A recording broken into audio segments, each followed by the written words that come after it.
The Realme C55 introduced yesterday with Apple's dynamic island-like mini capsule in Indonesia will launch soon in Europe. This revelation comes from Realme Europe's CEO Francis Wong, who took to Twitter to confirm the C55's Europe launch.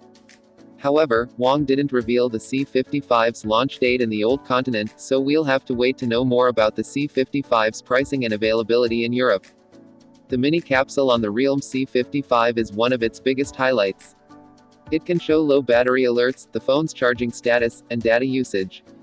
It can also show the step count and walking distance of the day. The rest of the Realme C55's highlights include the Helio G88 SoC, Android 13-based Realme UI 4.0, and up to 8GB RAM and 256GB storage.